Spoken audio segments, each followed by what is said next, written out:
آپ کو یاد ہوگا آج سے تقریباً 20 سال پہلے کی بات ہے، جب راج ناتھ سنگھ یو پی کے وزیر اعلیٰ ہوا کرتے تھے، ان کے بعد پھر وہ مایاوتی آئی، پھر اکھلیش آئے، پھر 5 سال بابا گزرے، پھر چل رہا ہے، تقریباً 18-19 سال تو ہو گئے۔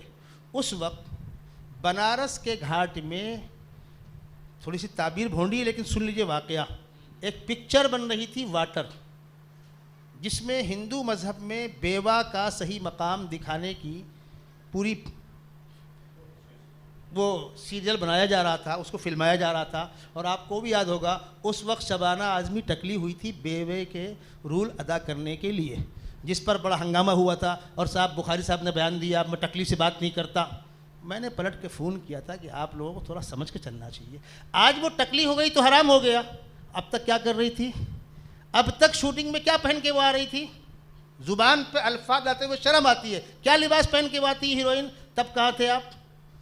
ایک عورت نیم برہنہ ہو کر ڈانس کر رہی ہے پکچر کے اندر، تب آپ نہیں بول رہے۔ سر مڈایا تو آپ کو اسلام میں سر مڈانا حرام ہو گیا، کیوں اس بحث سے پڑھتے ہو؟ سیدھی سی بات ہے، اگر وہ پکچر بن گئی ہوتی تو آدھی عورتیں ہندو مذہب چھوڑ دیتی، اس کے خلاف ہنگامہ ہوا، اس کو بین کرایا گیا۔ کیوں؟ ہندو مذہب میں بیوہ کا جو حقیقی مقام ہے، کیا کہتے ہیں اس کو؟ راڑ کہتے ہیں، ڈائن کہتے ہیں، بیوہ کہتے ہیں، منحوس کہتے ہیں۔ اور اسلام نے کیا کہا؟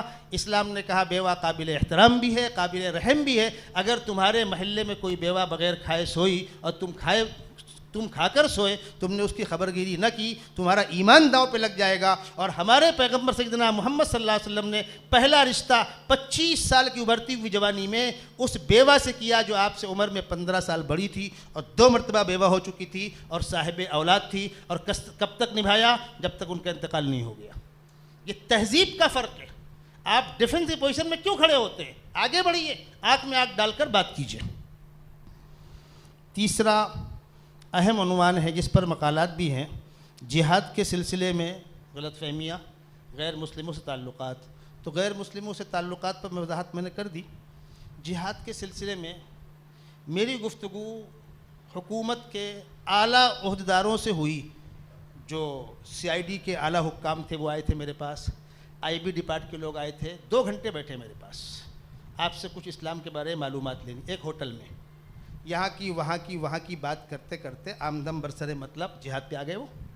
میں نے کہا مجھے خوشی ہے آپ آئے، اچھی بات ہے۔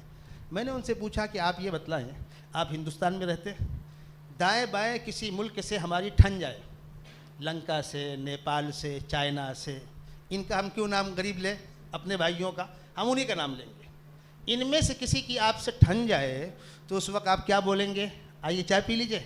آپ بولیں گے ہمارے پاس ایسا خطرناک بم ہے، ایک گراؤں گا تو نیست و نابود ہو جاؤ گے، یہی بولیں گے نا؟ ہاں بولیں گے۔ ہماری فوج کسی سے کم نہیں، ہمارے جوان بہادر ہیں، یہی گفتگو ہوگی؟ بولے ہاں۔ اور میں نے کہا اگر جنگ جاری ہو اور لاشیں گر رہی ہوں تب تو آپ ہندوستان کی ٹی وی سے اعلان کریں گے مارو کمبختوں کو، تہس نہس کر دو، کہیں گے نہیں کہیں گے؟ کہیں گے۔ اور جب جنگ نہ ہو، آپسی سفارتی تعلقات بحال ہوں، اس وقت کیا گفتگو ہوگی؟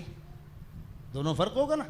جس وقت عملاً سیدنا محمد صلی اللہ علیہ وسلم کی کفار سے جنگ جاری تھی، اہل حرب سے، قرآن کی وہ آیتیں اس پس منظر کی ہیں۔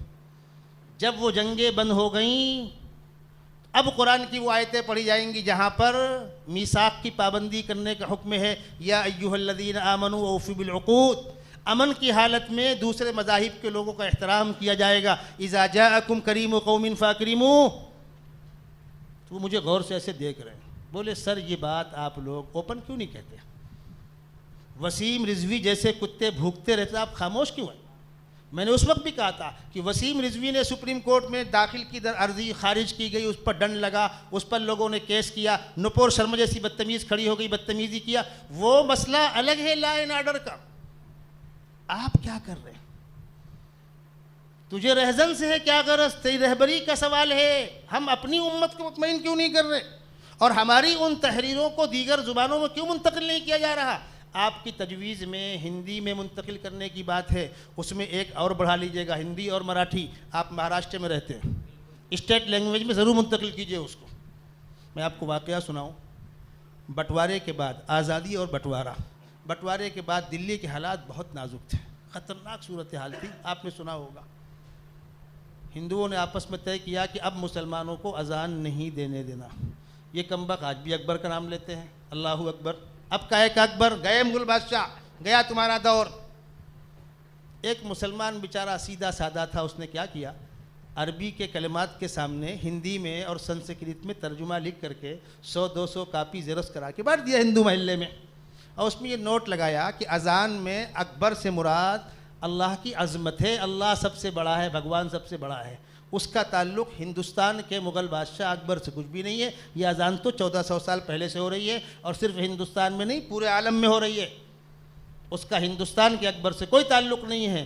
تو ہندوؤں نے پڑھا تو بعض بوڑھے چل کر آئے اور ناگواری کے ساتھ کہا کہ اب تک کہاں سو رہے تھے، آج بھی سویرا ہے، آج بھی سویرا۔ اس گندے ماحول میں بھی، نفرت کے ماحول میں بھی حق مر نہیں گیا ہے۔ اور میں تو کہا کرتا ہوں، کوئی اتفاق کرے نہ کرے، یہ بچے کی پیدائش سے پہلے کا درد ہے، اس کو برداشت کرو، بچے کی خوشخبری سامنے آئے گی جب ظلم اپنی انتہا کو پہنچے گا، جب گندگی اپنی انتہا کو پہنچے گی تو خداوند قدوس ان میں ہی افراد کو کھڑا کریں گے جو اس سے نفرت کریں گے اور اسلام کو سینے سے لگائیں گے۔ کسی دعوت و کسی پرچار کی کوئی ضرورت نہیں ہے، آپ حق واضح کیجئے بس، جس کی سخت ضرورت ہے۔